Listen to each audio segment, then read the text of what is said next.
नमस्कार दोस्तों, एपी के सैड स्टोरी की इस चैनल में आप सभी का स्वागत है। वेबसाइट के इस चैनल में आपको कई सारी हिंदी इमोशनल स्टोरी पढ़ने एवं सुनने को मिलेगी। दोस्तों, आज की इस सैड स्टोरी में हम कल्पना की दर्द कहानी बताने वाले हैं। कभी कभी अपनों के लिए अच्छा सोचना कब बुरा बन जाता है हमें पता भी नहीं चलता।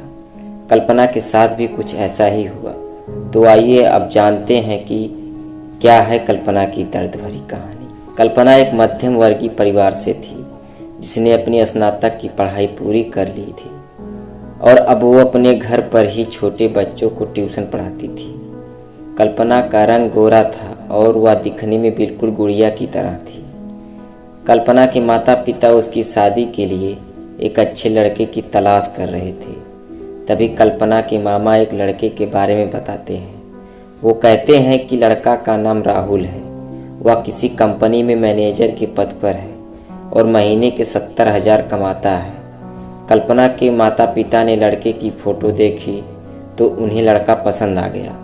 जब कल्पना की मां ने कल्पना को लड़के की तस्वीर दिखाई तो कल्पना ने कहा, जब आप दोनों को लड़का पसंद है तो मुझे भी पसंद है। अब लड़का और लड़की वालों के परिवार ने मिलकर शादी की तारीख तय कर ली। कल्पना के माता पिता बहुत खुश थे कि उनकी बेटी की शादी एक अच्छे घर में हो रही है। पूरे धूमधाम से कल्पना की शादी हो गई। अब कल्पना अपने बचपन के घर को छोड़कर एक नए घर चली गई। कुछ दिन तो कल्पना को अपने माता पिता और अपने घर की बहुत याद आई। कल्पना की शादी के अब कुछ महीने बीत गए थे। अब उसके पति राहुल पहले जैसा व्यवहार कल्पना के साथ नहीं करता था। कल्पना से वो चिड़चिड़ा सा रहता था। राहुल अब ना पहले जैसा कल्पना को प्यार करता और ना ही उसकी बातों को मानता। कल्पना को समझ नहीं आ रहा था कि वो क्या करे।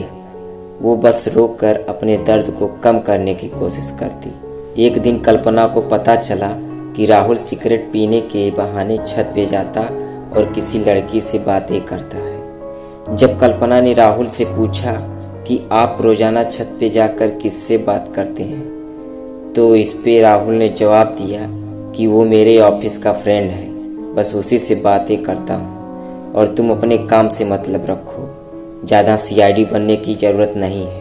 होली का दिन था। राहुल के कुछ दोस्त उसके घर आए थे। सभी ने घर पर पार्टी किया।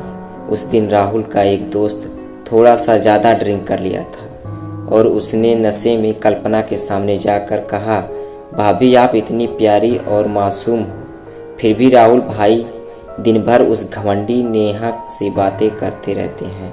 लगता है कि आप राहुल भाई का सही से ख्याल नहीं रखती। ये सुनकर कल्पना का शक अब हकीकत बन चुका था। अगली सुबह जब कल्पना ने राहुल से पूछा कि ये नेहा कौन है और क्या लगती है आपकी, राहुल कहता है, मैं तुम्हें क्यों बताऊं। कल्पना कहती है, मैं बीवी हूं आपकी।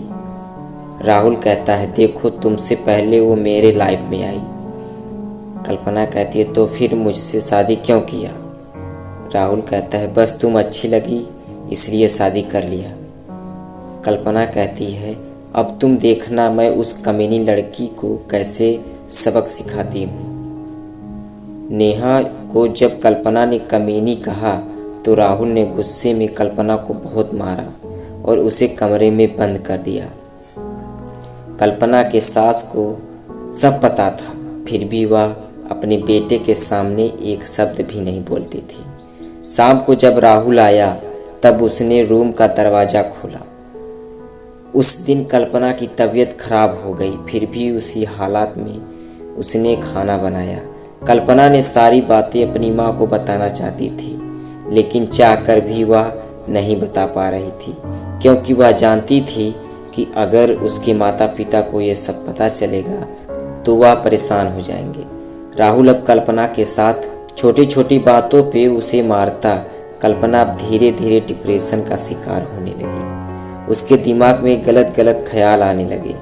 अब ना वो समय पे खाना खाती और ना ही किसी से बात करती। आखिरकार एक दिन कल्पना ने रूम में फांसी लगाकर आत्महत्या कर ली। कल्पना ने आत्महत्या का कारण किसी को नहीं बताया। लेकिन उसके सास को पता था कि कल्पना ने आत्महत्या क्यों किया।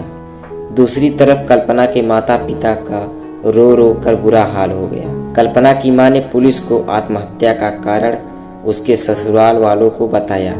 पुलिस राहुल और उसके माता पिता को ले गए, लेकिन पैसों के दम पर कुछ ही दिनों में राहुल और उसके माता पिता जेल से छूट गए। जीवन में अक्सर अच्छा दिखने वाला इंसान अच्छा नहीं होता।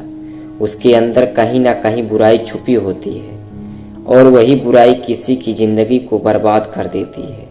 कुछ ऐसा ही कल्पना के साथ हुआ। दोस्तों, आपको ये सैड स्टोरी कैसी लगी? आप हमें कमेंट्स के माध्यम से बता सकते हैं। अगर आपको ये दर्द भरी स्टोरी पसंद आई हो तो इसे अपने दोस्तों के साथ भी शेयर करें।